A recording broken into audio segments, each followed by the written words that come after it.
Welcome back. Today's balancing posture. We begin standed.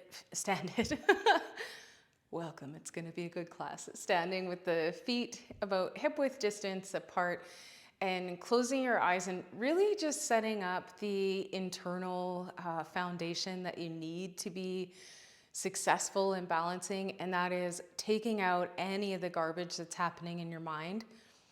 So whatever past story you have around balancing, maybe it's that I'm the best balancer around.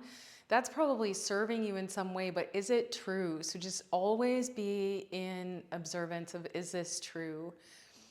And if you're like me and you've been struck by vertigo once, twice, or three times in your life, you may have been the best balancing student there ever was. And then the next thing you know, you're falling out of posture. So everything changes, and just being so incredibly present with what is today, where your heart is beating in your chest, how you're feeling, where your place in the world is today, and knowing that the suffering that we have that is eternal throughout those who are human, able to think into the future and into the past, it is by being anywhere but where you are. And so not suffering for anything other than what is. I am here, and this is enough. And if you would like to, as the peak of your challenge day, this is the last one, if you would like to do this eyes closed, do it. Try. Do something different. Maybe you find a wall and snug up to it. But closing your eyes and practicing the pratyahara, disengagement of sense, you will feel different in your practice. I'm going to bring my right foot in, snugging it into center, just so it's centered under my pelvic bowl. My eyes are still closed. My hands are alert. My feet are strong. Palms facing forward. Left knee starts to gently soften, begins to hug up at hip height. Oh, this feels a lot different, and I could easily get frustrated and say, nope, I want to be perfect. I want to do it the same way I always have. But I'm willing to sit in this mud. I'm willing to see what's there, and slowly, slowly, slowly, maybe my knee arrives at hip height. And then gently, maybe you fall out, place your foot back down, reground. 3 breaths.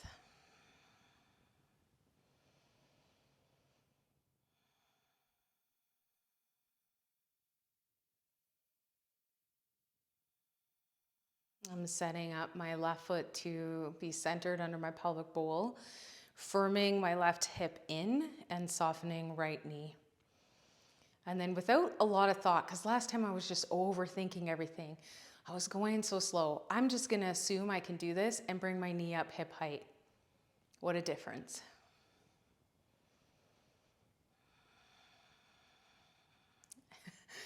And then still falling out, but just believing that I can do this is big.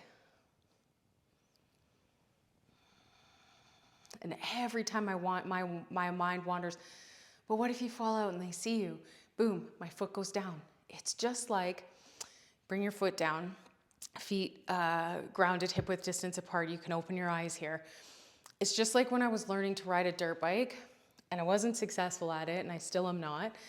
But riding my children, my boys are not children anymore, they're men, but they are amazing. They are amazing at it.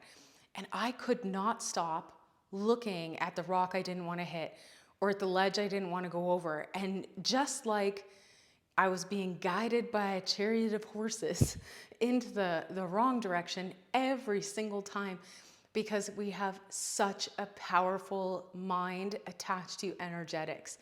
What we think magnifies and comes back to us. So if I'm saying I don't want this, what I'm telling the universe is I do want this. Anywhere our focus shifts, our attention goes, energy flows. So what you want in your life is to be centered and spend more time rooted in what you do want than saying, oh, I had this relationship and I'm never going to have that again. Well, welcome to this relationship 50 times, for real.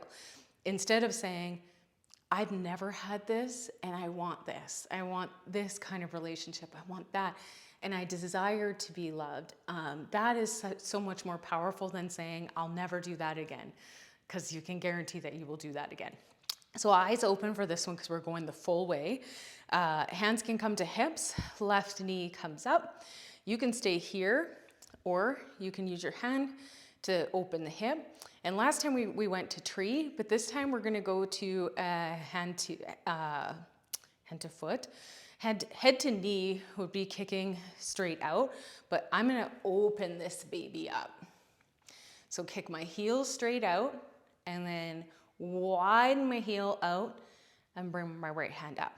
And that's just an option.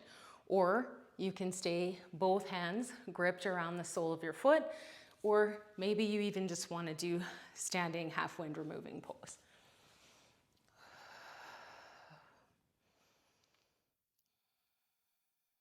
Remember, what is my mind saying? Back to center, slowly plant your foot down, and then feel the different sensations that are happening in your body. And then before we close the 28-day challenge, and yes, I do know that this is a leap year, but we called it the 28-day challenge, so it's the 28-day challenge. But just noticing where you were at perception-wise of your practice, how you approached your practice to now how you approach your practice. And if you've become a devoted student over this time, if maybe you've lost it, that's something that happens to a lot of yogis. And then we get built up in shame. Oh, I'll never be as good as I was, so I'll just hold on to that memory instead of rebuilding that strength back. Right knee comes up hip height.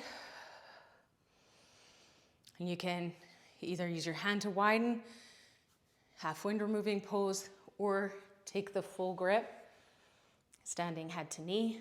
I like this. I like being open and big. Can't really do this in a crowded yoga studio unless you're all staggered, but you sure as heck can do it at your house. And stay as long as you'd like. You might even start to experience some cramping in your muscles, and that's okay. Your body is a living, breathing computer. It has programs that it runs daily, not just your mind. Your body is storing all kinds of memory too. Take a full breath in, sweep your hands up, and at the same time as your gaze comes up, open your heart and just be so grateful that you were here this entire practice. Forward fold, namaste. Thank you so much for joining me across the 28 days. Please let me know in the comments how much you liked it, you know what? Let's save the criticism for my emails. But I'd really love to hear from you. I've already heard from so many of you. Some of you are yoga teachers that were just looking to get inspired, and I know that I have done the same thing. So thank you so much for being here with me and reaching out and letting me know that this was impactful to you. I'm so glad to be here, and I will continue to share. I also have a Yoga Nidra training coming up, which is the basis of all my knowledge for consciousness, and it is just completely life-changing, transformative. So if you want to get a hold of what's happening inward so that you can influence your external, it's the program for you. It's both online and in person if you're local to the foothills. I'll link it somewhere. You can find it somewhere. It's likely in the comments, and I hope you all had such a wonderful 28-day challenge. You're amazing. Thank you. Namaste.